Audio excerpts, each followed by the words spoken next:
each and everybody here to this auspicious occasion.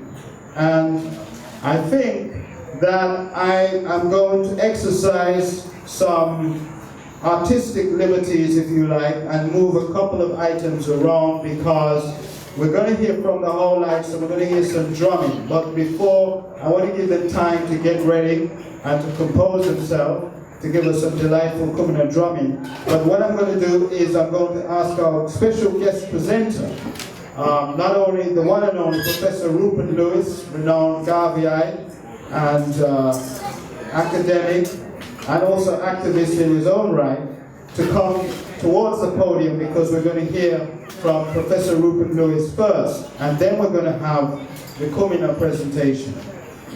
It gives me great pleasure to tell you that Dr. Rupert Lewis is Professor Emeritus of Political Thought in the Department of Government of the University of the West Indies, right here, this campus. He has published widely on Marcus Garvey and the Garvey movement, Pan-Africanism and Caribbean radicalism. He is the author, notably, of the book Walter Rodney's Intellectual and Political Thought.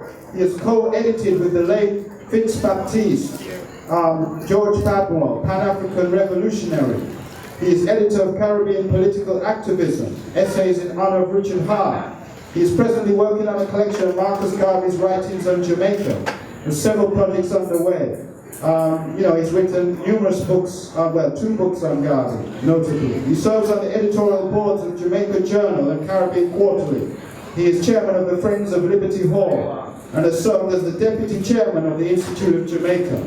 Without further ado, it gives me great pleasure to welcome to the podium Professor Rupert Lewis. Let's give a round of applause for Professor Rupert Lewis.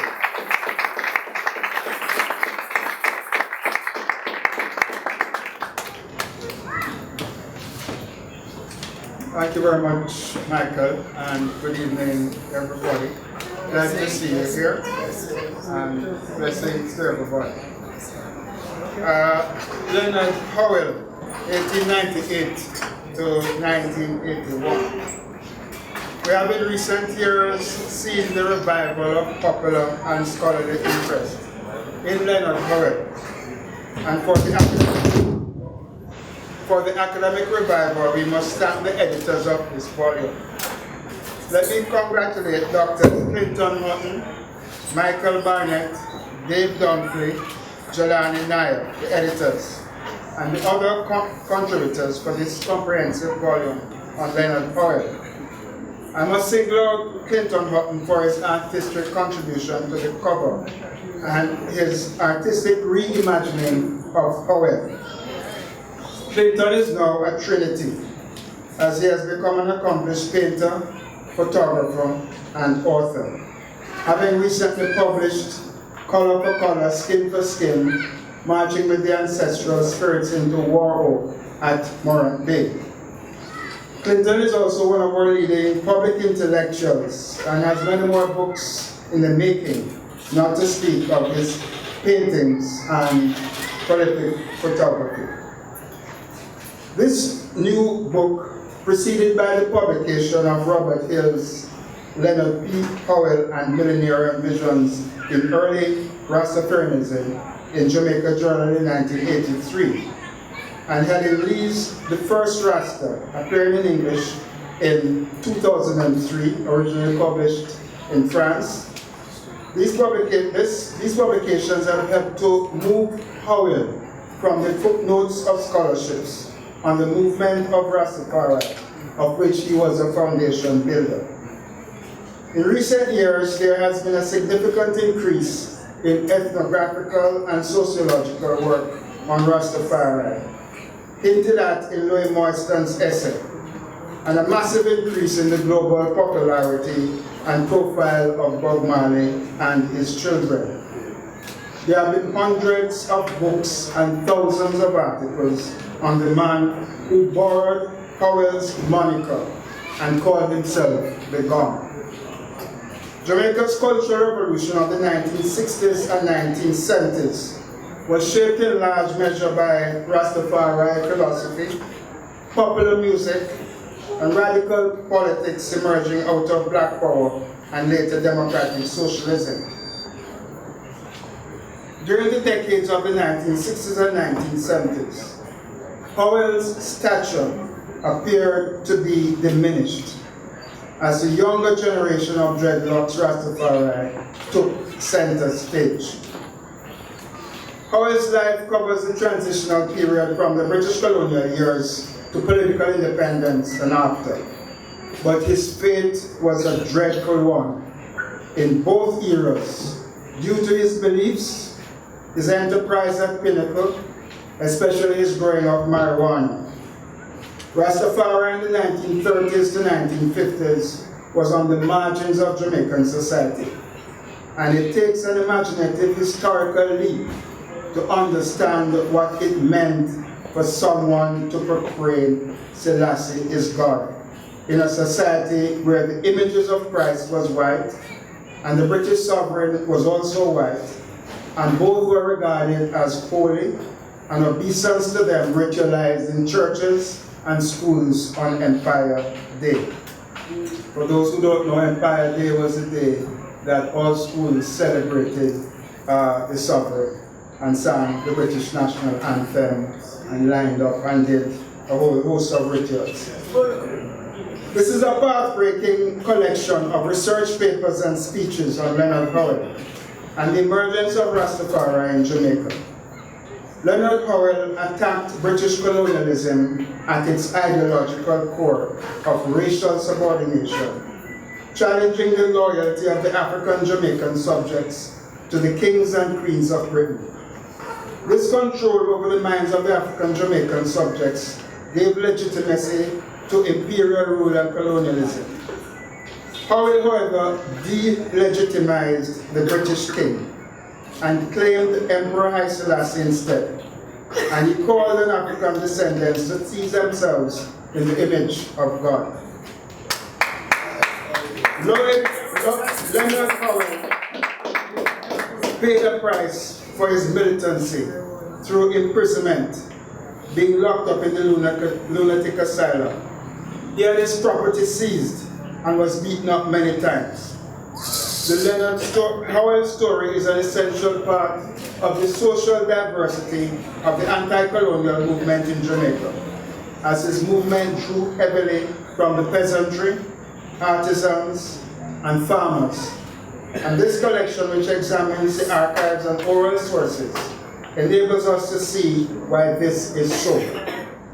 The objectives are clearly stated in the introduction by the editors, as the collection seeks to document and elucidate the thinking and activities of Leonard Howell from the early 1930s until his death in 1981. Of course, his work had been prepared in his travels to Central America, Panama, the United States, and elsewhere. So he returned to Jamaica in 1932, a well-traveled, well-read, and connected individual. This book makes a significant contribution to the empirical research undertaken in the archives by Clinton Hutton, James Robertson, Dave Dunkley, Michael Barnett, Louis Moyston, and Jelani Naya, among others. Ellen Lee's idea of Howell being the first Rasta is disputed by Michael Barnett. He examined the careers of other founders, Archibald Dunkley, Robert Hines, and Joseph Hibbert, all early preachers who proclaimed the divinity of Emperor Haile Selassie.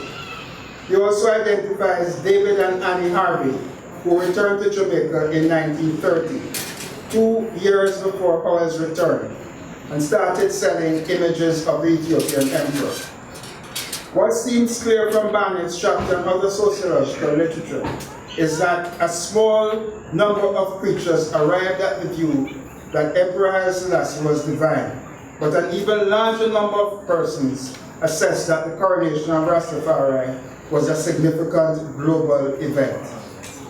No single individual ever starts a social movement, but some come to represent it or be prominent in it. This is true of Leonard Howell. Jelani Naya's reinterpretation of Howell's teachings represents an important key to how philosophical the Rastafari have contributed to a new and complex understanding of ourselves. They have challenged the rest of society. In Hutton's article, we get an understanding of the evolution of Rastafari from revival and Kumina. And I'm glad that the Kumina drummers are here today. Howell's self-reliance project at Pinnacle is given economic relevance by Knight, Dixon, and Bernard. Christopher Charles contributes an interesting theorization of how a person who is born physically black becomes also physically black, psychologically black. And you could say that our history is largely history of being physically black and psychologically white or colored. Clinton Hutton's essay, Leonard, Howell, Announcing God, the conditions that gave birth to Rastafari in Jamaica, contends that Rastafari is an artistic creation of Leonard Howell. And I found this an interesting idea. Petrine Archer, the late art critic, takes up the artistic vision of early Rastafari in her essay, pointing to the Indo-Jamaican impact of Hussein and even Islamic influence on a template of choices facing Howell and the early Rastafari. Hutton continues in this vein, likening Howell to a dub mixer who has put together both various forms of Ethiopianism as well as Mayaism, elements of East Indian cosmology, the Church of God and Saints of Christ, Masonic beliefs and symbols, and the Lawrence publications on occultism, mysticism, and black Marxism to create an anti-colonial, pan-African, redemptive universe for Rastafari. This is the first time that I'm seeing this notion of the dub plate and artistic creation. And once you have artistic creation, it means that it can continue through different generations. And you can't say what the new elements will be in the future. And whilst we have enjoyed Rastafari creativity in art, in music, in drumming, in philosophy, in living, in diet, we have never turned it around and said it was a creation. Although some authors, I think Barbara Blake Makeda has to some extent argued that, and also there's another author who has looked at Rastafari as a creation. And this for me is the central thesis of Hutton's contribution in this book. Hutton privileges creativity in the discursive formation of Rastafari after the 1930 coronation of Emperor Haile Selassie. While pointing to the influence of Ethiopianism, Garveyism, and revival, the insight of creativity in discursive formation takes us beyond the sociological and anthropological discussion of the origins of Rastafari to look at how we remake ourselves in a post-colonial situation. It also points to new potential in the future as discursive creativity continues to evolve, not only in Jamaica, but in diverse places on the earth where the influence of Rastafari exists. Dave Dunkley notes that the community known as Pinnacle marked the highest point of Howell's leadership during the colonial period, and therefore was seen as the greatest threat to the stability of the Jamaican society, end quote. Pinnacle was the central creation of Leonard Howell, and it was also the target of the British colonialists, as well as the adult suffrage governments of Bustamante and Norman Mandel. The 150-odd acres of land and more was a commune, a cooperative economic program, and a form of social entrepreneurship. Seen in the context of Jamaica's great land inequity, Howell's Pinnacle hit on the key issue of post-emancipation Jamaica: land hunger, marginalization on hillside lands, absence of places to farm, absence of places, decent places to live, and all the access points for a developed society. Howell's way of dealing with the land question and the injustices of plantation and government ownership of most of the land was to develop the enterprise of Pinnacle. Those of you who have been to Pinnacle, and if you haven't, you should visit. Pinnacle is an excellent site on a hill with a view of the parishes of St. Catherine, Kingston, St. Andrew, and Clarendon. And it is on the pinnacle of this hill that the Howell family had their home. Clinton Hutton's invaluable interview with Monty and Gilbert Howell, and I'm glad that Monty is here, sons and daughter, sons of Leonard Howell, entitled Growing Up in Pinnacle, enables us to see Pinnacle through their eyes as children. We get a humanistic portrait of their father and the community around him, but missing are reflections on their mother. We hear the music of the drums and they identify an unnamed guitarist whose playing was exceptional.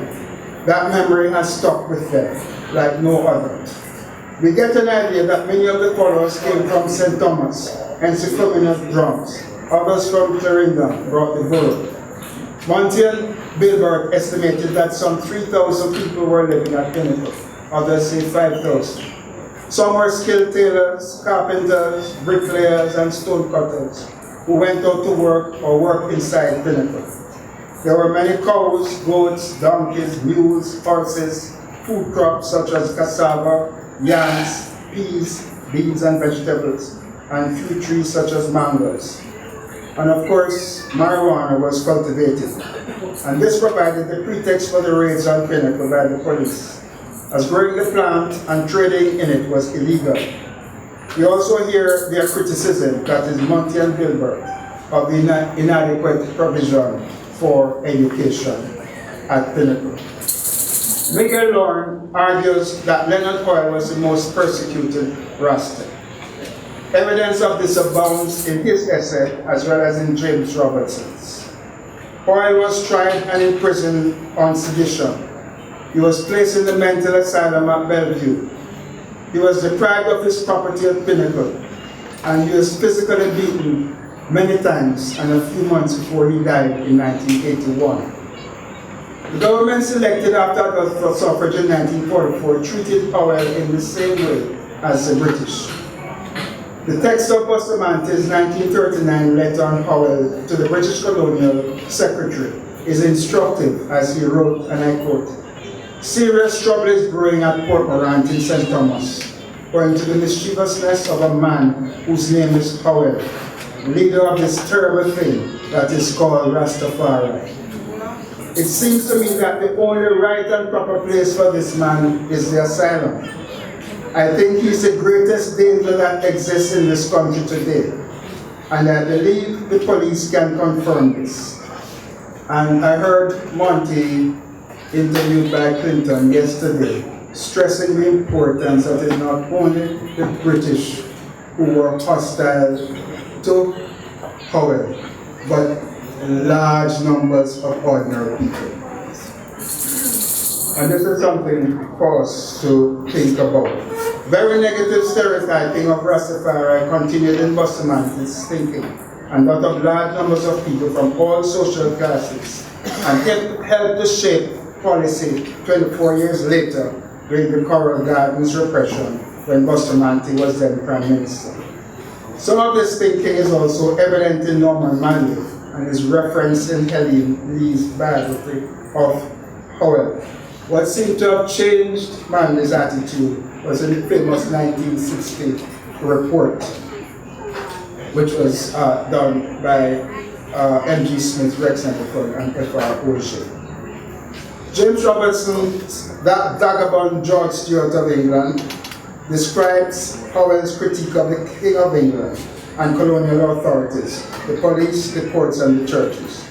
Howell told his audiences, "George V is no longer king of the Negro race, but the Negroes have now a king in Africa called King Rastafari, who is the Lord of Lords and the King of Kings, which is the fulfillment of prophecy."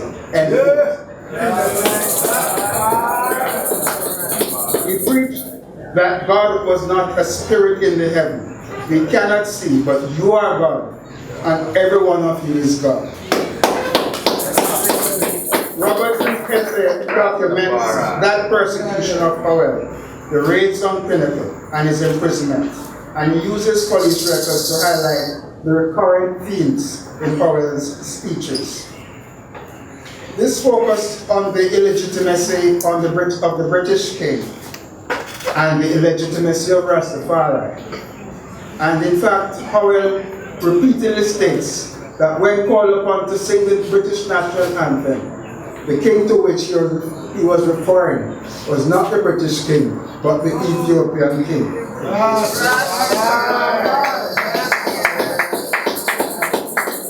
This multidisciplinary work will appeal to scholars and the general reader in disciplines such as anthropology, economics, politics, religion, cultural studies, and history, and I think the general public. The volume opens up the field on the early Rastafari movement, the movement with which Bob Marley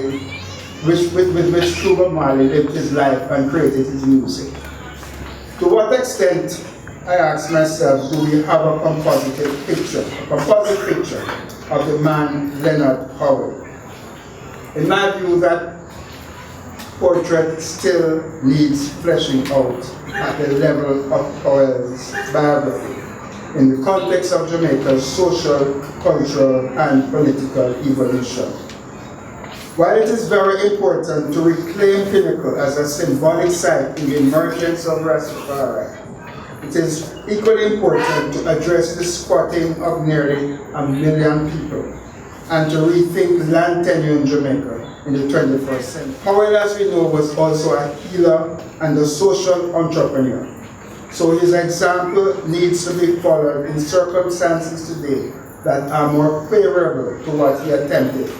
Knight, Dixon, Bernard, as I pointed out, point the way to 21st century social entrepreneurship. The project that Howell initiated is now global. So the thinking also has to be tandem with the geographical reach of Rastafari. But local examples in Jamaica of successful social entrepreneurship can have a huge impact outside. Rastafari is far more diverse socially, with a significant group of multi-millionaires and professionals who can embark on projects dedicated to Howell's memory. It is in this sense that work on Howell's legacy is just beginning and is a work in progress. So this volume is part of our journey, part of our movement to reclaiming the Howell legacy. I recommend this book and commend the contributors for their essays, which help to make Howell better understood for his pioneering work on creating, along with other persons, the movement of Rastafari. Thank you.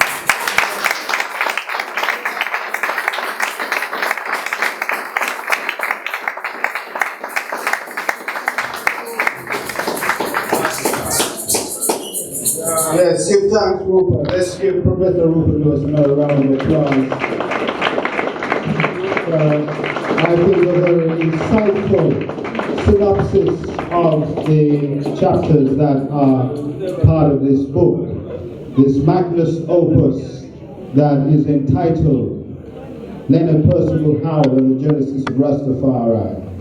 So right now, as I said, we're moving things around, and it is only fitting that we've heard about Leonard Howell, that we hear from the Howellites who encapsulate the musical embodiment of Leonard Howell. So I'm asking them to gather, please.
out to my ancestors and your ancestors.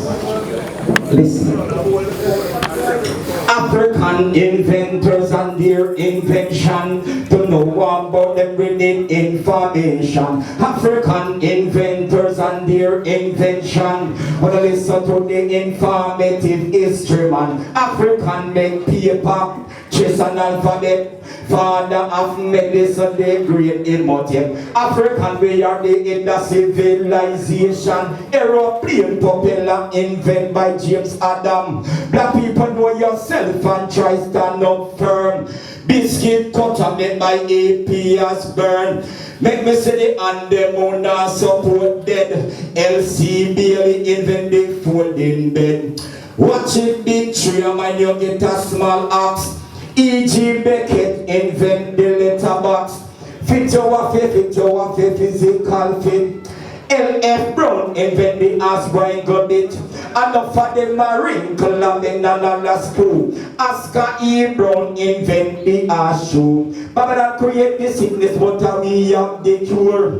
John A. Booth invent the lawnmower. African inventors and their invention. To know about them we need information. African inventors and their invention. Listen to the informative history man. Listen history man and hear that one here. Burridge and Marshman invent the typewriter. Them say after storm it must be a calm. R.A. Butler invent train alarm. And who you think invent the peanut butter? He's a the black man named J.W. Carver. Enough of them a laugh like them take it for joke. And him see him one invent lotion and soap. African inventors and their invention. To know about them we need information. African inventors and their invention. Listen to the informative history man. You need to study more about your ancestor. Alexander might invent the elevator. Black was first made defend truths and right.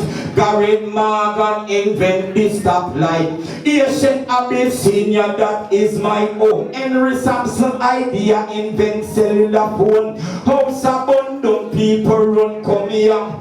Tom J. Marshall invent the extinguisher. J. Standard invent refrigerator. Paul E. Williams invent the helicopter. Black people learn of things and I still don't know. Joseph Dixon invent piano. And some nigga finno say me a band superstar. Robert Jonah Flemings invent the guitar. Me champer the jagana, me champer the beer. J.B. Winter invent the wheelchair. Granville Woods invent roller coaster. Telephone transmitter, fire escape leather. The incubators of the earth that are Ethiopia. Life and living from in Mama Africa. Reggae and dancehall Jamaicans invent that.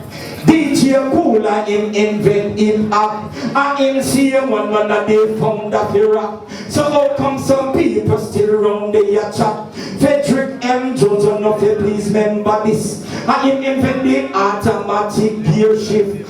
And we invent most of the things on the scene. Augustus Jackson invent the ice cream. Dewis and this one say we are kings and queen. And him invent the urinalysis machine. Elijah McCann invent lubricator. John L. Love invent pencil sharpener. Maurice W. Lee invent the pressure cooker. A.L. Lewis invent window cleaner. They plane without shoes about a Jamaica. That was invented by Motor Baruka. African inventors and new invention. Don't know what about them with Bezos. Yes, that's Rastafari. Yeah, man, we say more edutainment. I'm not an entertainer. I'm an edutainer. Give thanks to Empress Cathy and the crew out of France. Give thanks to them couple white people there who bring me in Europe the past 8 years. We have to give thanks to them. Yes, Dr. Man in Rastafari, who will rest. This one goes out to the ancient teacher, Howell, the Godfather. Yeah, man, give it a volume. Enjoy this one, talk to them.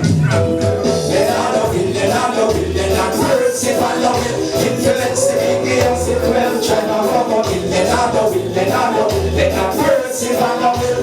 The man says self-reliance, Rastafari still. Leonard will, Leonard Percival will. Influence the Indians in 12 tribal government. Leonard will, Leonard Percival will. The man says self-reliance, Rastafari still. 1889 born Leonard Howell. And the 16th of June this prophecy fulfilled. Mr. Thomas was the name of Howell father. And the name of his mother was Miss Clementina. From Jamaica, Florida, this is a big discovery. Check out the man contribution to Jamaica culture. The Rasta movement, him a founding father.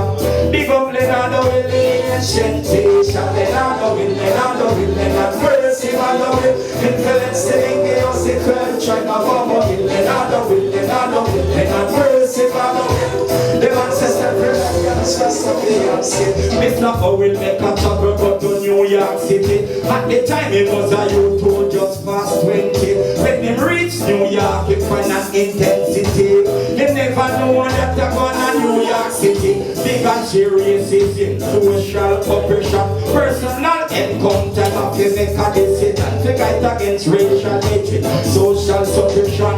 This is the informative history of Leonard Percival will influence the Indians in 12 tribal government. Leonard Percival will.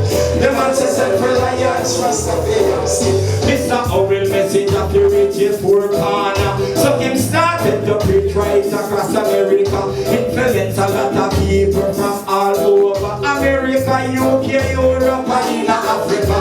W.E.D. Dubai, that Kwame Nkrumah. Benito Kingpin promoter Ethiopia. Bishop Johnson and Jomo Kenyatta.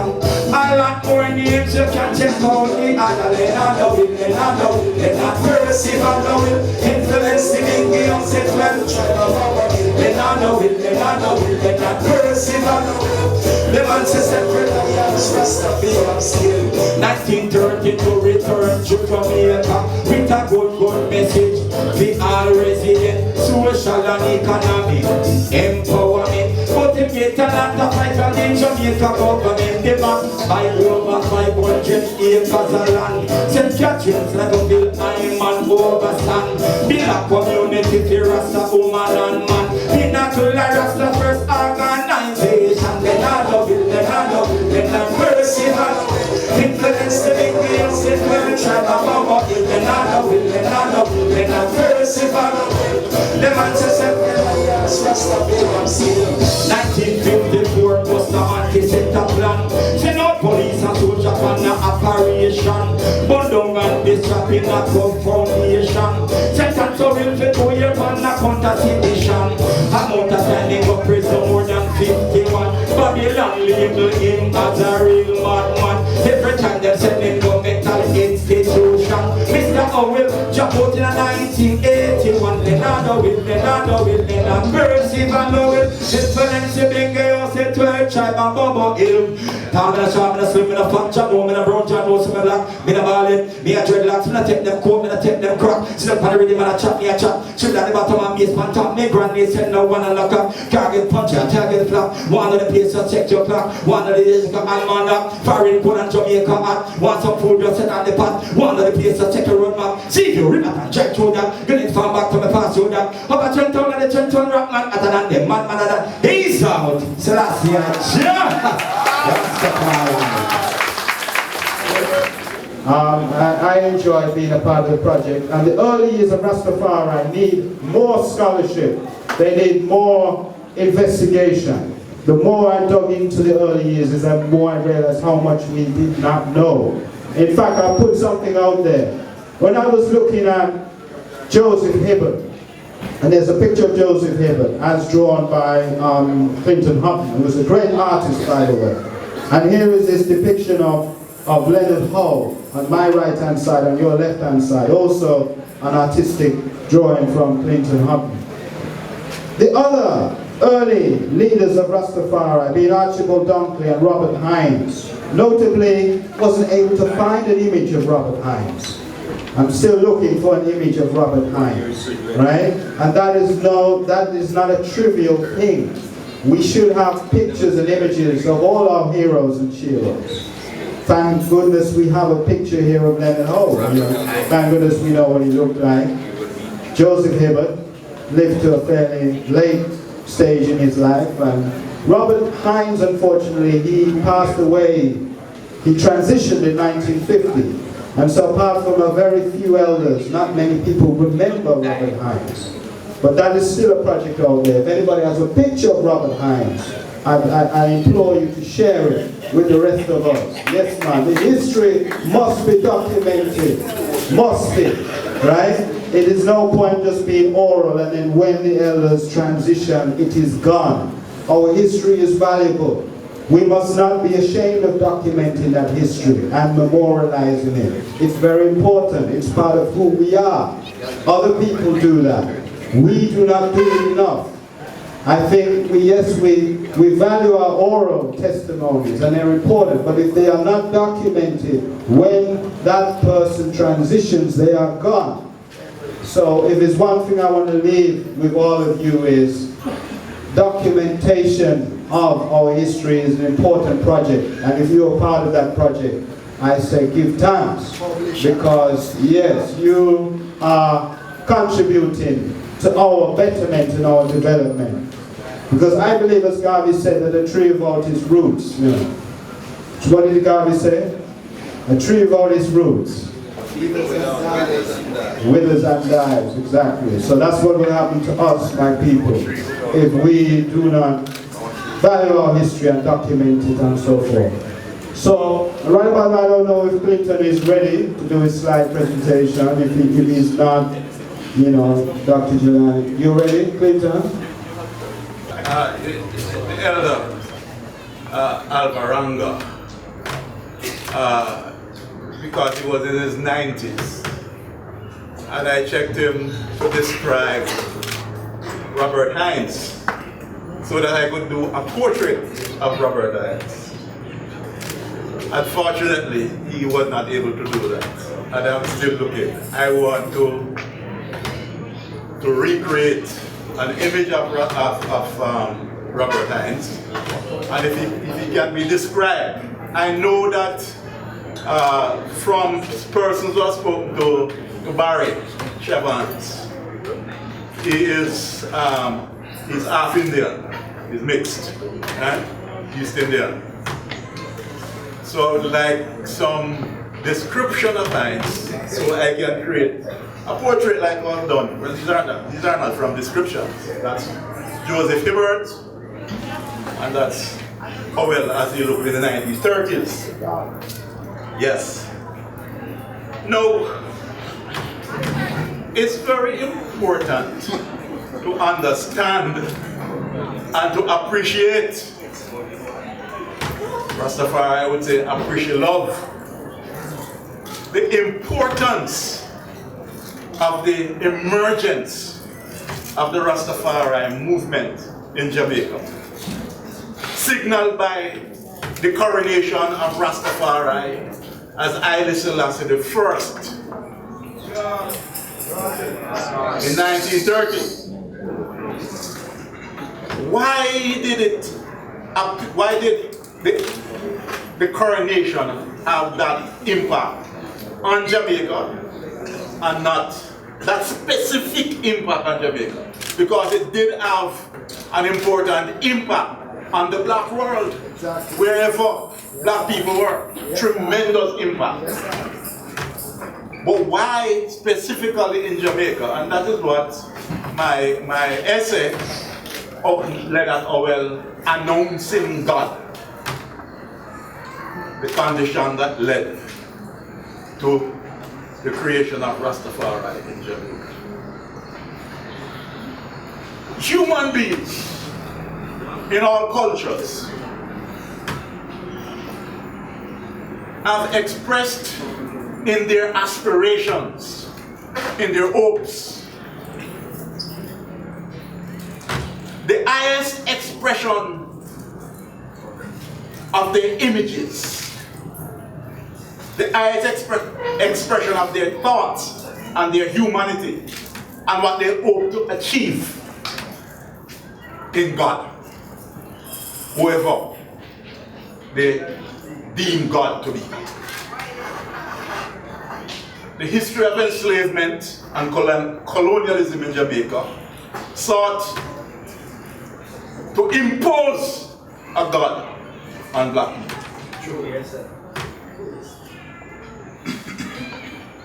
The purpose of having God, and this is where I disagree fundamentally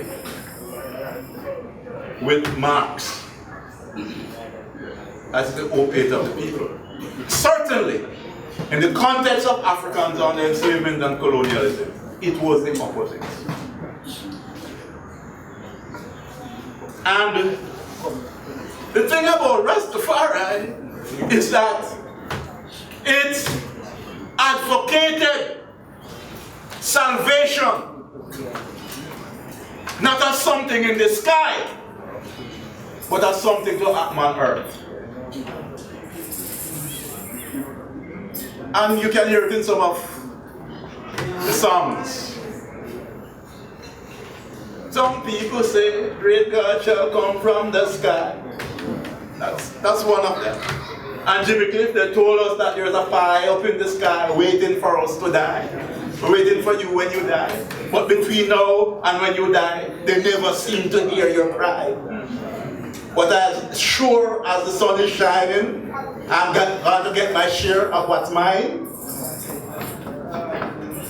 And therefore, this is one of the fundamental differences between Rastafari and Christianity. Christianity, afterlife. Rastafari, I want here. My salvation on earth. That's a fundamental difference. Because they want their salvation on earth. Because of what happened. Over 300 years of enslavement of people being punished in horrendous manner. Anything that the mind can imagine was done to Africa. Anything the mind can imagine. I've written about it. I will be publishing about it. Start. Their poverty was imposed on them here and in Africa. And therefore, you can't go on with your life if those things are taken away from you. And hence, salvation is necessary on earth. Right here, right now. And so, yes, and so, with the coronation in 1930, a number of persons and organizations, Leonard Howell, Robert Hines, well, Robert Hines got it from Howell, he admitted that. And Robert Hines was big in the movement of Alexander Bedouin. And the first set of Rastafarians were Bedouinites and Kumina practitioners. But the Kumina people declared His Majesty to be the earthly manifestation of God Almighty. And they refer to God Almighty as Nzambi Mpungu.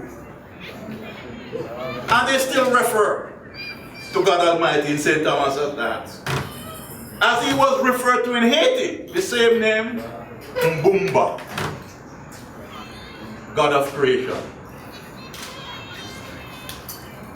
And a God who was an artist, creator God. And it's the need for us to be creators. We have to create our existential complex. And that's what Rastafari sought to do. And go through hell to do it. But we need to understand.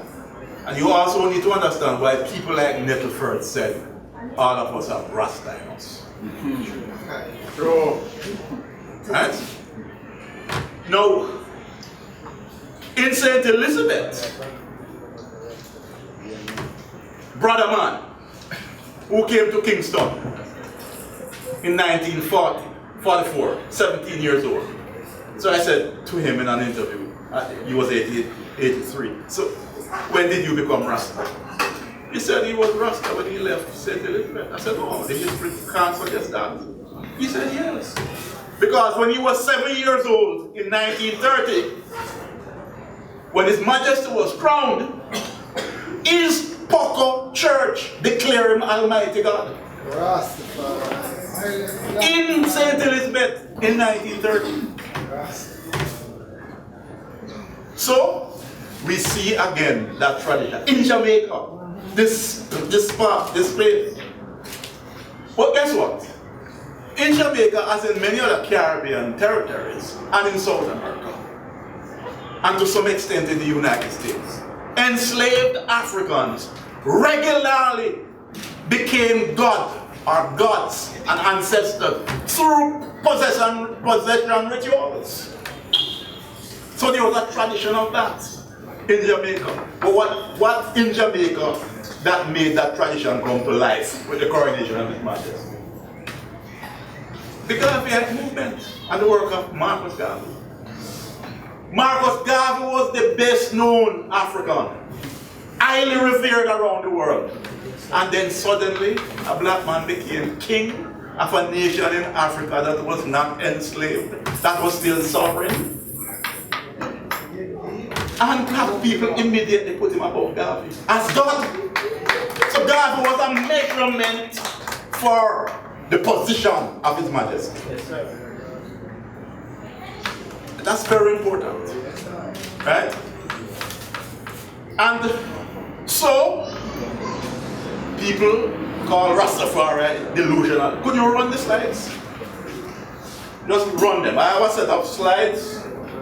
Just run them in a slide presentation. Coronation. Just let them run. Or just pass them through. Because we don't have any time to speak to them. Just let them run.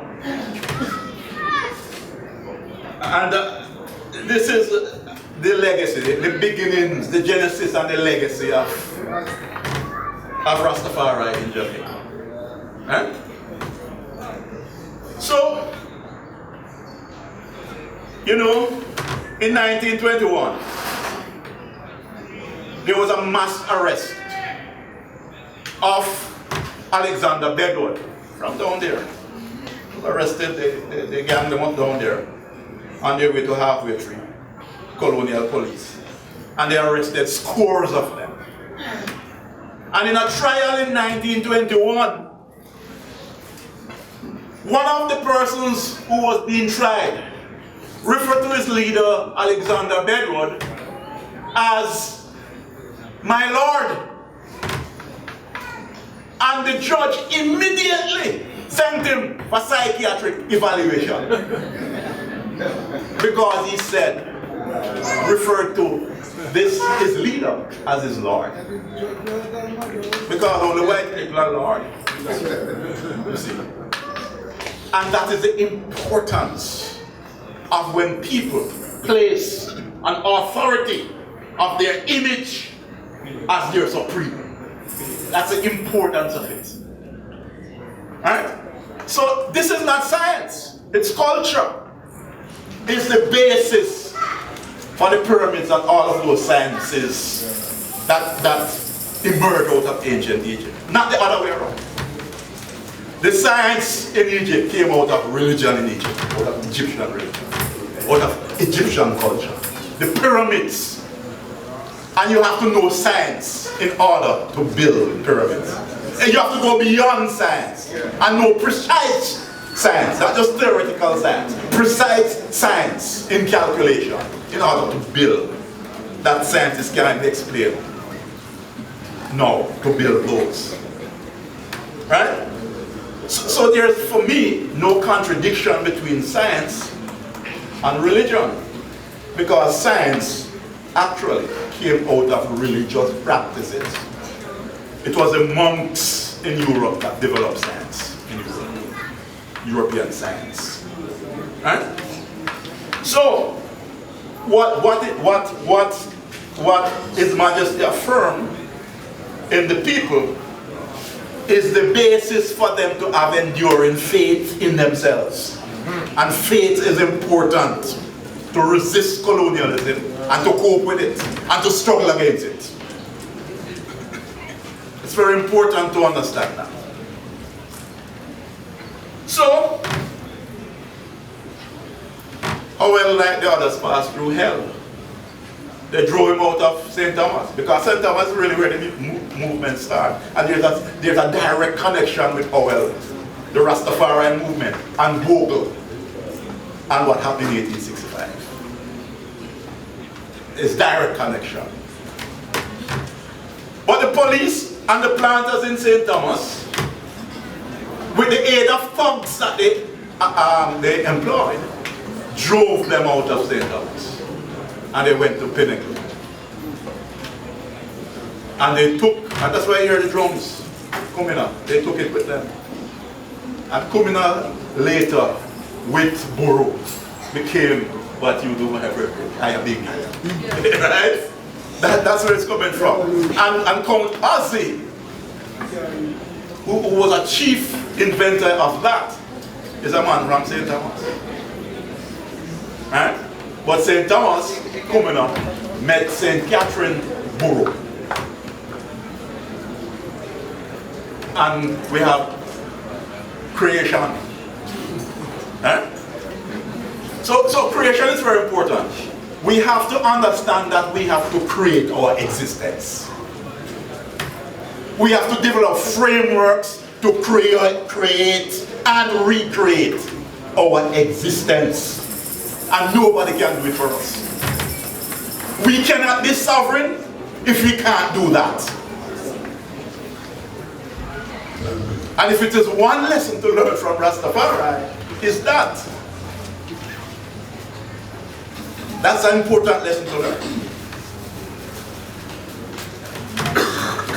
And of course, in 1954, they brought in the colonial police and they destroyed Pinnacle. The thing about it is that when our own government came to power, they continued the philosophy of colonialism in the way they dealt with not just Rastafari, but with black people generally. Black people talk about themselves. This is that they are reopening old wounds. And hence, laudable as it is, the motto out of many one people. Because I've gone to places to talk about the conditions of people of African descent.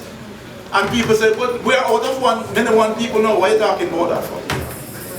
So they use it to silence the voice of Africa, or at least certain voices of Africa in this country, from being a part of the fabric of national development. But they couldn't kill it. And it continues today. Right? And that is the significance of Rastafari. In fact, you know what? I won't say much. I won't say anything more. I want to finish right here. Let the slide just go. Just run this thing. I just want it to just run, and then when it is finished, we just go through. I've been taking photos for many years now, and those that I can photograph, I paint them. Right? I paint them, and there are two or so. There are two from the cleaner, but all the rest, they are my, except for one, are my photographs, are my paintings. It's necessary to do this. It's necessary to develop scholarship and teachings on social movement in the country, including Rastafari. And it's important that these things be taught to teachers in teachers' colleges.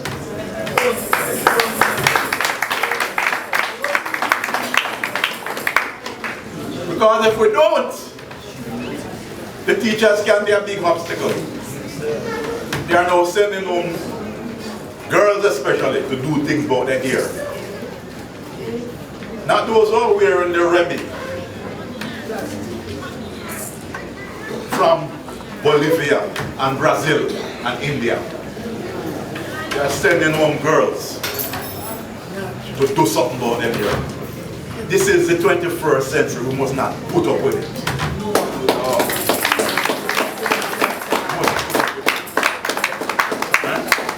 Because it's infringed on our ability to express ourselves. Whenever Howell is talking to the children, he would kneel down beside them to reach their heights to talk to them. And when he said that he wants to celebrate the anniversary of Howell, and he asked me to help him, I said, okay, we'll do a symposium on the campus. And we are going to publish from that. And that is out of that. Jalani was a member of that organizing committee, an editor and an author of one of the chapters of the book. And we have James. James, please stand. Right? James did a wonderful work.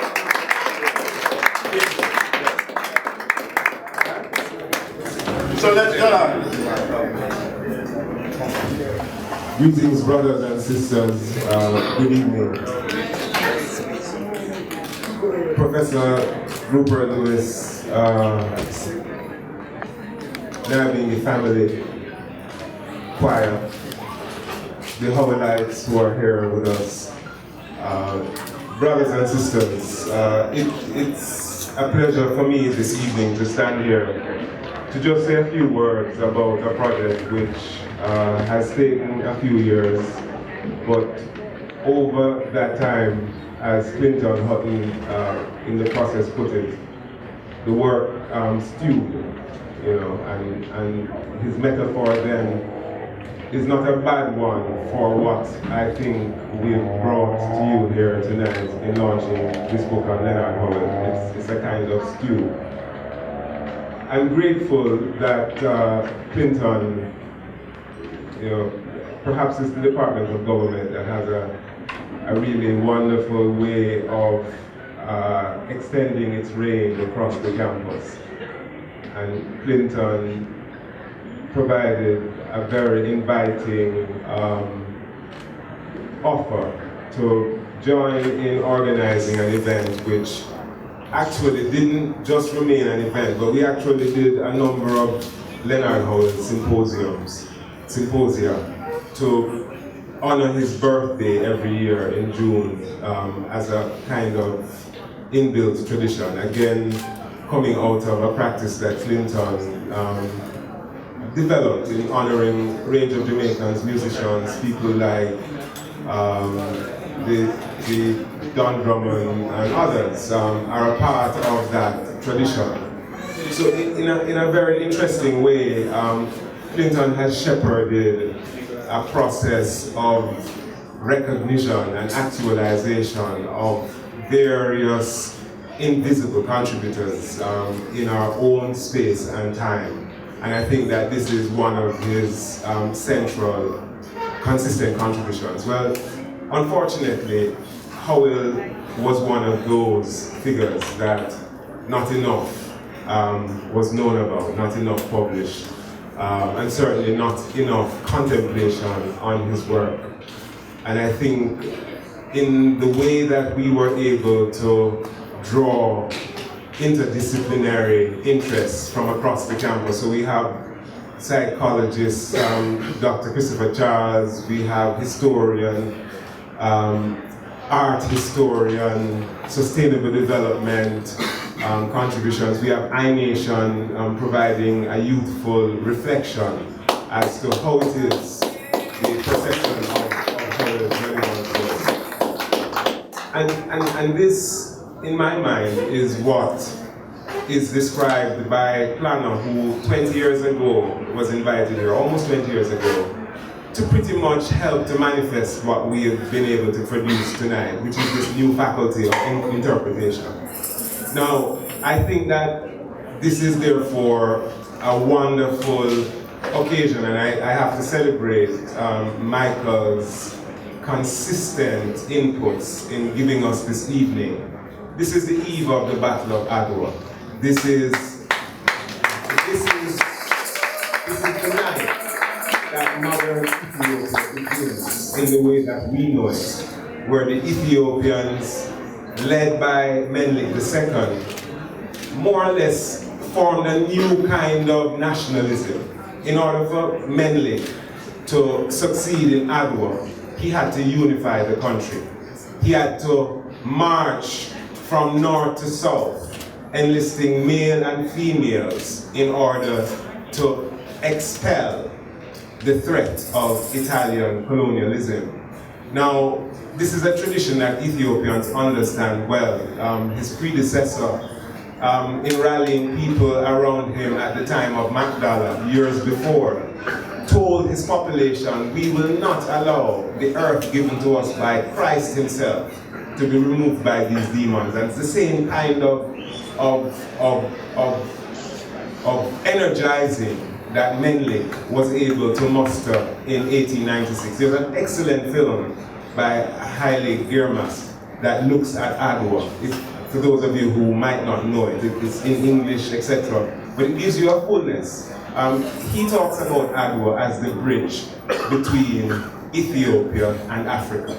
And by that, it's relating to Ethiopia becoming a significant beacon in the future struggles that African people everywhere galvanize themselves around. Ethiopia distinguished itself through Adwa as a country that could, through its own contemplation and resources, expel European colonialism or the threat of that. So I want to celebrate with all of us. I think beginning with Kumina or beginning with Nyabingi and having Kumina is a Adwa preparation of no mean order. We've brought the genesis and the contemporary expressions of what Rastafari has emerged out of as a spiritual force that today we see here with us in an appropriate sort of climax for Black History Month. I don't really have much to say in connection with the text. I think a lot has been said by many persons. I want to thank the contribution of all the editors. Clinton led the team in a great way, and his painting itself is another chapter by itself. You can't read that in a glance. You have to really go into what is like hieroglyphics. It's a composite of the cosmological depth that comes together in his interpretation of Rastafari. I want to also thank Dave Dunkley, who is not here. He's been faculty in Missouri for a little while. I've heard just this evening, he had hoped to join us, he's not able to, and he sends his appreciation for this event itself. And I want to thank also the press. The press has, I think, stood up to the task of helping us to bring into being a new kind of scholarship. They've been very supportive over the years, and they've been a pleasure working with. The volume, as I said to you, it's not easy to bring 4 males together, and it's not scrimmage that you're playing, right? So, to the feat of having jumped that hurdle is one that I stand here tonight to be quite happy that we are still friends and colleagues at the end of this process. In fact, we are all the better for knowing each other's strengths and exactly how we can rely on one another in the future. I want to say just before I go that this year is significant not just for the Battle of Adwa. It's the 100th anniversary of the coronation of Rastafari, October 7, 1916. It's also what we're celebrating as the 50th anniversary of the visit of His Majesty to Jamaica, April 1966. In a sense, the 16 has proven itself as a signifier, one that, in a sense, perhaps reflects the opportunity for a new kind of beginning in the way that this project, I think, represents a long tradition of becoming. Looking at Clinton, myself, and Rastafari, we launched this book in Barbados, and when I came down, someone said to me, you'd never see this in Barbados, three Rasta scholar working together like that. It seemed somewhat of an unusual thing that we could be here seeking to give voice and representation to that which is a part of our heritage and culture. I want to recognize Ras Ibai in particular. I see this project as the kind of project that needs to be expanded. You know, there are many researchers among us. Ras Ibai has a depth of interpretation and knowledge that I know he has worked on things and worked at publications, but I would like to see, there's also Brother Ivan Kors, I look up, I remember him as well. There are a number of I from within who I think this affords us a view as to what is possible for representing and supporting the quality that has emerged from within. Leonard Howell is an organic scholar. It is fitting, I think, that on this evening, Black History Month, Battle of Adwa celebration, that we can look at this level to honor that kind of scholarship. So I give thanks for this moment. I give thanks for those that come from far. I'm not the person giving the vote of thanks, so I think I'm just very thankful. So give thanks, you know. Yes, I'm finished. Michael, yeah, give thanks.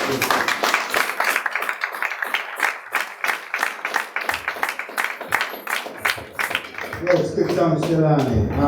And continuing in the vein of what Jelani said, that we must give thanks for those in the Rastafari community who have spent time and energy, not just in terms of building the community, but also in terms of contributing to the knowledge base of the community. And I'm speaking to ones such as Rasmigel Lawn. I have to recognize him for his publication work with Head Start Books and being the first black bookshop in Jamaica. Also have to recognize Ruth Maruga for his steadfast work.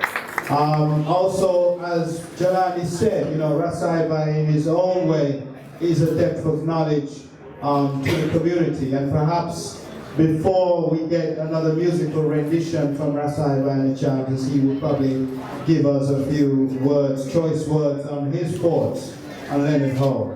But in the meantime, we now have the presentation of books section of the program, and this is important because we want the books to get into key libraries and to key places of knowledge around the island, and I think it's fitting well. We are going to go in almost in the order in the program, but I just want to say that the public defender is here, Arlene Harrison Henry, and I actually reached out to her to be a part of the program because of the report that she wrote on Coral Gardens, and I was very enthralled by the report.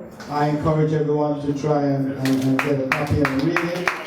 It's a powerful synopsis of the atrocities that Rastafari have suffered here in Jamaica, and it makes a strong case for some kind of reparations. And I'm hoping that, well, now we are in the midst of an interesting time in history. We seem to have a change of administration, but I'm hoping that whatever happens, whether PNP or JLP, that Rastafari will receive an apology at the least, and maybe some kind of recompense for what they have suffered. So on that note, I would like Arlene Harrison Henry to come forth to the podium so that she may receive her book for the Public Defender's Office.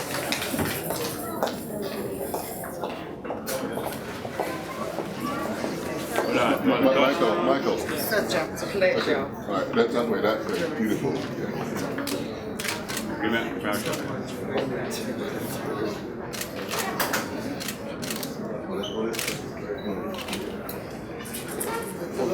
Okay, good. Okay, let's give Arlene Harrison Henry a round of applause for the work she's done. And now it gives me great pleasure to invite not only that one of the sons of Leonard Howell, Monty Howell, also the chairman of the Howell Foundation, the Leonard Howell Foundation, doing great work on behalf of his father. Let us welcome Monty Howell, flew all the way from New York City.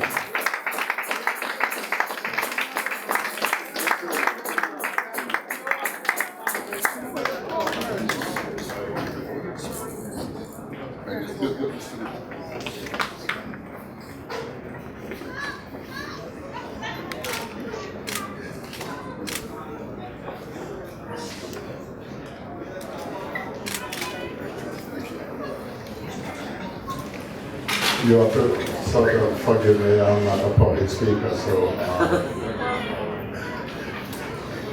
yesterday I was talking on the radio and I was saying things like, it was such a sad time for me to leave Jamaica.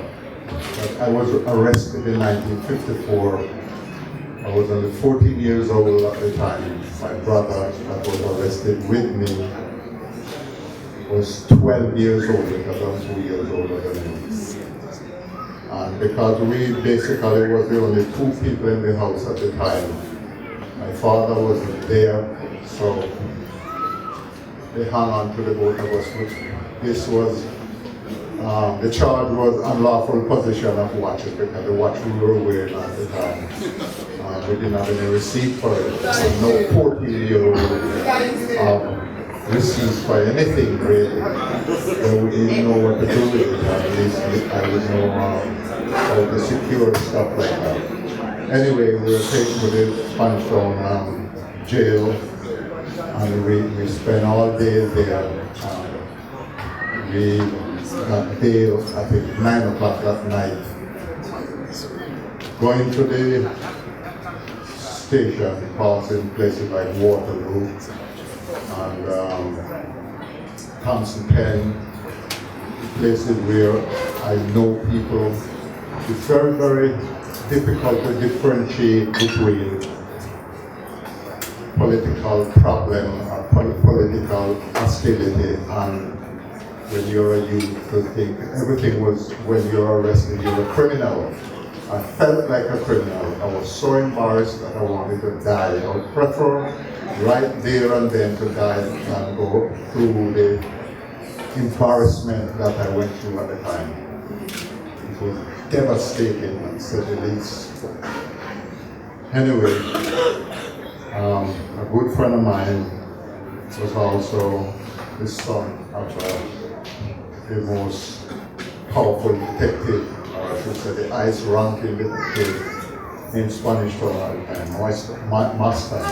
Just Master. Toby Master was my good friend. And he told me, Monty, they're after you. So I had no choice, I had to leave Jamaica.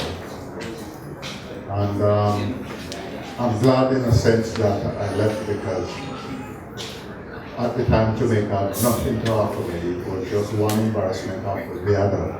But Rasta, a lot of people inside there don't realize it, but that's organization that was looked down on. People actually debase Rasta, and that type of negative vibe wasn't only coming from the government or the political standard department, it come from ordinary people because you think of a different God, and your God at the time was somebody that they did not even want to eat. Whatever. Anyway.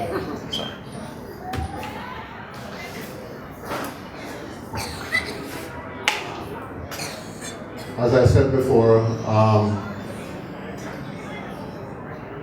it was very, very painful for me when I went to Europe. I remember my first job was in a rail depot where the train was transporting timber and unloading the timber from the rail park. They gave me a pair of gloves that supposedly to last for a week. It didn't last a day actually, and a lot of thorns were getting in my hand.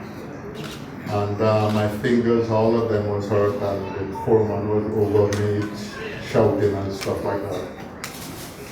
The only thing I could do to ease my pain when I get home in the evening time was to cry. I was crying because I was in a strange country. And before that, I should say, I remember I went to this factory and this manager or foreman slammed the door in my face and told me that the little people are bigger here. So all of that just had through my experience back home in Jamaica. And it was pretty hard. I then went to night school, trade school, and I became a mechanical fitter welder. And I went to the United States. Well, the situation in an industrial country is different from those in Jamaica because people look down on mechanics and welders in Jamaica like grease monkey, they used to refer to mechanics. In the United States and Europe, they refer to them as technicians. They build cars, motorcycles, aeroplanes, and the pay is very, very good. You earn wages about teachers and nurses with the reverse in this country. But you see, technicians and skilled workers in an industrial country, that's what make them rich because they produce things out of raw material and export it. As I said before, like plane, cars, motorcycles, trucks and bicycles and stuff like that. So I earned a very good living in the United States because of my technical training in England.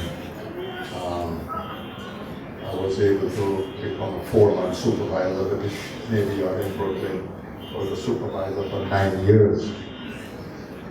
But I still had my problem there because I remember a supervisor said to me that he was more educated than me because he had his associate degree. I said, sure you are. And he was sort of bragging, and then he said to me one day, I said to him, what are you? And he said, I'm a supervisor. I said, what am I? And he said, a supervisor. I said, can you imagine if I had your education? I wouldn't want a supervisor job. But from the early days that I spent with my father, he teach me something to be strong. And when I say strong, strong mentally. And I think he did this in Jamaica when he was talking about the emperor to uplift black people, because if you were born into slavery and your children right down in the line, you develop a certain amount of complex. And that's what my father was trying to erase from black people on a whole, install strength. Strength, real strength is mental strength, where nobody can say anything to you and it hurt you unless you want it to hurt you. You can put all negative vibes aside and deal with what you want to deal with. And I learned that from my brother. I suffer from a complex. And my complex is not inferiority complex, it's superiority complex.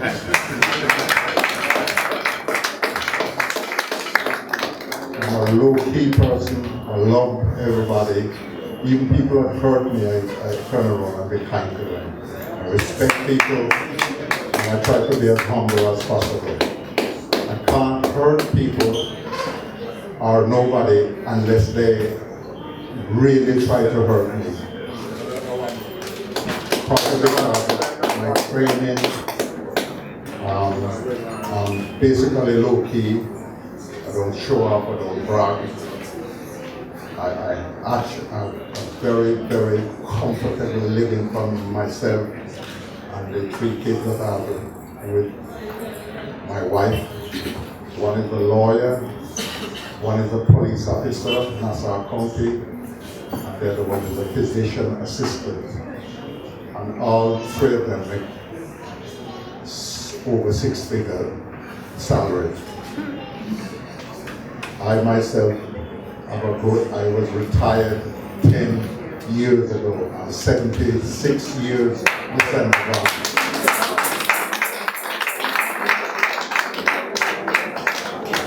Just as strong now as I was 50 years ago. Physically. And I think a lot of this is to do with my father, because he was like a rock.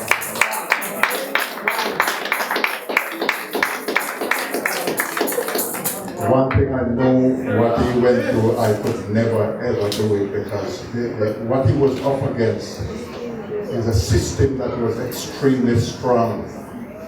England was the most powerful country the world I've ever seen.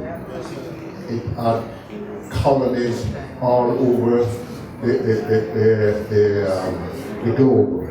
Africa, Asia, the Caribbean, the United States, Canada, all of these countries, Australia. Australia alone is a subcontinent. And for Howell to stand up against a force like that in the 30s, as Professor Hutton mentioned, it's something to reckon with. Things get better and better when you are professionals like Dave Dunkley, not Dave Dunkley, I would say, but Delon Naya and Dr. Hutton, Dr. Naya, I should say, and Dr. Barnett. They're all rascals, and you have to respect a scientist or a professional today because of his position, because the way people used to think in terms that Rasta was just an ignorant person. And you see, people do it. The same sort of method that they use to degrade black people, even today in the racist state like Mississippi and places like that, it's the same sort of problem Rasta had in his 30s, because they were different in terms of their ideology, and you get the same amount of problem from the everyday people as you basically get from the police. And sometimes it's even worse, because you have to go there and work and whatever. But things change, and it's changed a bit. It is getting better and better.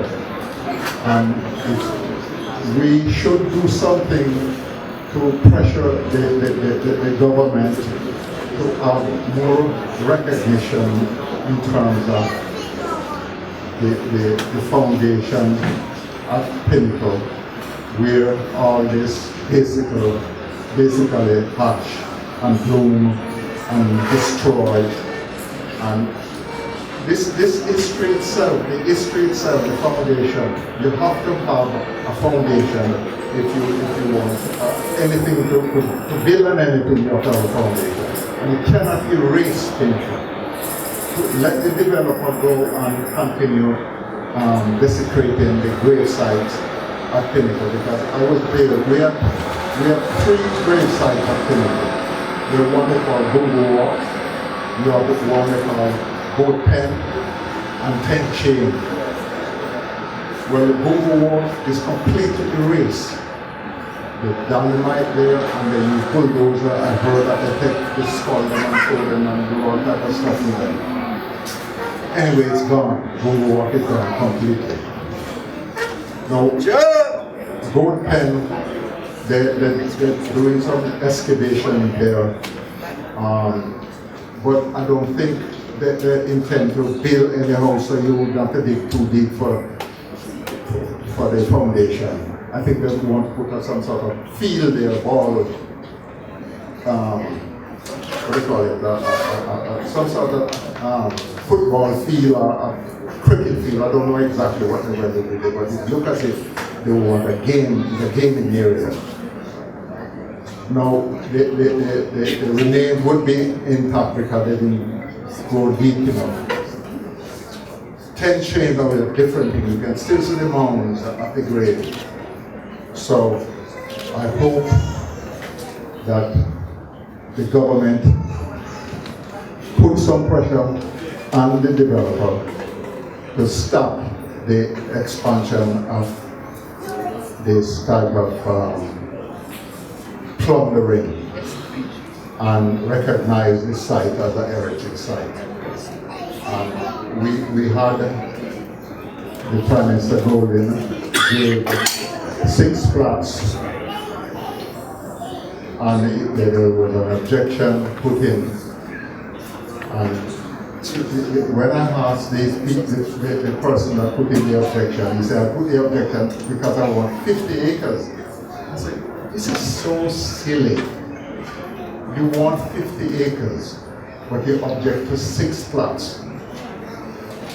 Take the 6 plots and then fight for more. Instead of object to the whole thing. You know, a person with a half a brain would come up with that sort of thought. And it was so stupid at the explanation. And the same set of people still running around want to be some sort of umbrella group, and they think they can supersede the family. I will move with the program by saying that I am very proud for this event, and I thank everybody that participated in this project. And I'm glad I came. I'm glad that things are working in the direction that I would like it to work. And I think everything is going to be. Thank you very much, everybody. Yes, good job. And I'm going to do the rest of the presentation of books, but just a small indulgence, let me recognize a couple of people I've seen who've helped with the production of the book. I have to thank Kadeen Ferguson, who is here. She helped with the editing, the compilation of the book before we took it to UA Press. Kadeen, could you just recognize yourself? Oh, there you are. Okay. Right, so you're still good. Kadeen helped extremely in terms of the compilation of the book before we went to UA Press. Also like to recognize Brother Douglas Smith, I should say, Priest Douglas Smith, Roots Foundation, who's done a lot of viable publications, both on King Emmanuel and on God.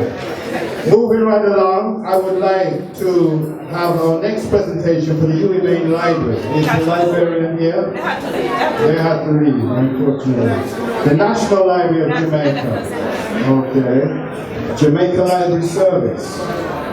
Do we have, yes, thank you. We have a representative here from Jamaica Library Service.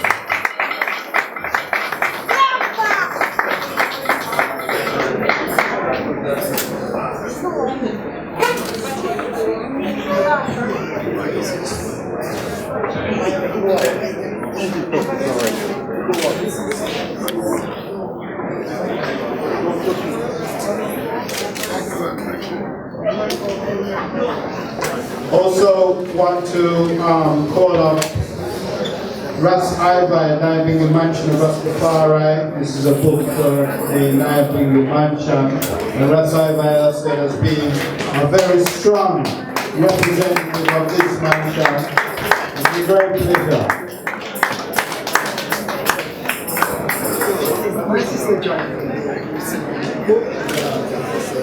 It's all about Rastafari.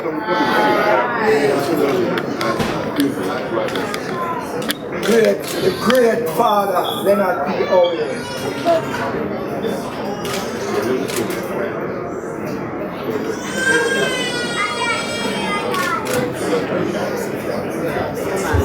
And it's only fitting that Sister Bonnie Heron here was here, a strong representative of the 12 tribes of Israel Mansion right here in Jamaica. Let me also take the opportunity to say greetings to all of the representatives of the Rastafari Mansions who are here.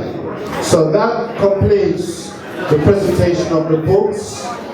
And right now we want to I recognize Stephen Golden, President of the UNIA of the Garvey tradition, and helping to keep the Garvey vibrations alive here in Jamaica. I want to go into the vote of thanks, so I'm going to call Miss Karen Smith to give the vote of thanks, and then we're going to have some more Nyabingi music while we enthrall ourselves with discussions. We're going to, well, Sister Aisha, you can do your announcement immediately after the vote of thanks. Can you? Is that possible? Yes, yes. We have a couple of community announcements, but let me call Karen Smith here to give the vote of thanks. Thanks. Master of Ceremonies, Dr. Michael Barnett, Dr. Ilan Inaya, Dr. Clinton Hunt, Ras Ibai, members of the university community, members of the Rastafari community, ladies and gentlemen, good evening. The management and staff of the University of the West Indies Press would like to express sincere thanks and appreciation to the speakers, to congratulate our editors on their latest publication, and to acknowledge our partners on your invaluable contribution to this evening's event. We thank Dr. Michael Barnett for so ably chairing tonight's proceedings. We are very grateful to our partners of this launch, the Department of Sociology, Psychology and Social Work, the Department of Government, the Rastafari Studies Center, Office of the Principal, Mona Campus, and the Mickey Ayana Tropical Blue Natural Spring Water for their tremendous support to make this launch such a success. Congratulations to Drs. Hutton, Barnett, Dudley, and Naya on the publication of this well-written and researched book. It has attracted significant global media attention. Thank you to the Howellites, Professor Rupert Lewis, Historyman, Ras Ibai, and the Nyabingi chanters for their significant contributions to the program. Sincere thanks to our partner book selling, the University Bookshop, for their ongoing and valuable support in making the UWI Press's books available. Thank you to the information professionals, aka the librarians, for attending this evening's book launch. And we look forward to your support in promoting Leonard Percival Howell and the Genesis of Rastafari as a useful reference in your respective libraries. Following my remarks, the editors will be signing copies of the book that I know you are anxious to purchase from the University Bookshop representatives at the back at a special launch price of $4,000. Leonard Percival Howell and the Genesis of Rastafari is available in Kindle and Kobo formats and will be made available at a later date on the UWI Press's digital platform as a part of the Press's Read Up campaign. Before concluding, Let me express our heartfelt appreciation and gratitude to you, our attentive audience, for being with us tonight to celebrate with the editors of this superb scholarship. Ladies and gentlemen, once again, thank you all for coming. Please join us now for some light refreshments. Thank you. I shall have a community announcement. Let's just give her the floor real quick. Thank you very much. In the name of the Imperial Majesty, Emperor Selassie, and Empress. Alright, as you know that early on, John had mentioned that this is the 100th anniversary of the one of the Battle of Howell, right? And Taitu, that female empress, was the one who fought that war, successfully. However, Mama Fire from Portland always celebrates it, and the biggie will start tonight with a fire key. Actually, she had a cultural presentation yesterday to facilitate some members or sisters from Washington, D.C. So it actually will be starting tonight at 12 midnight. They'll have the fire key, and it goes on until Wednesday morning, and that is at White Rock in Boston, Portland. Mama Fire is such a strong sister in me. She attends almost every function, and she's always asking that one support her baby. So we're asking you, if you're not very, very busy this week, even one night, you could go and give your attendance there and show Mama Fire your love, alright? So again, this is at White Rock in Buffalo, Portland, and it goes on until Wednesday morning. Tonight is the fire key, midnight. Blessed love. Now, from Rastafari, and I bring the chapters, and feel free to get some refreshments. We have something from a Shanty restaurant. We have a local local caterer.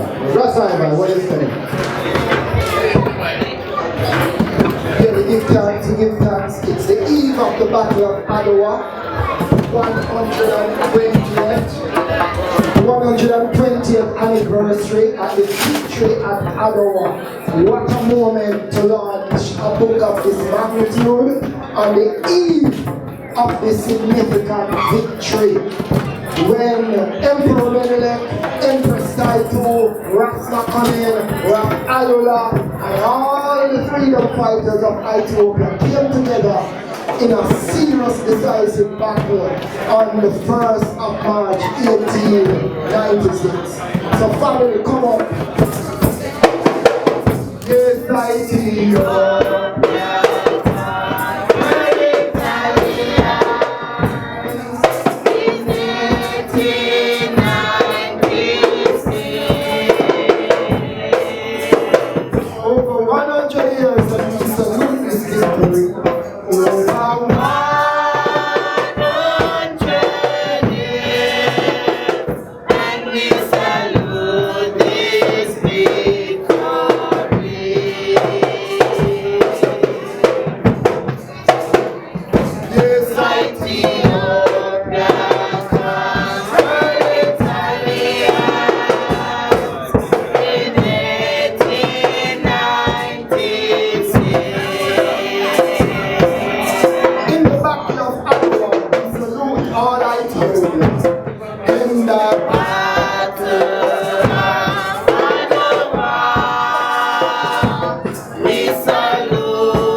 Say, Chakala.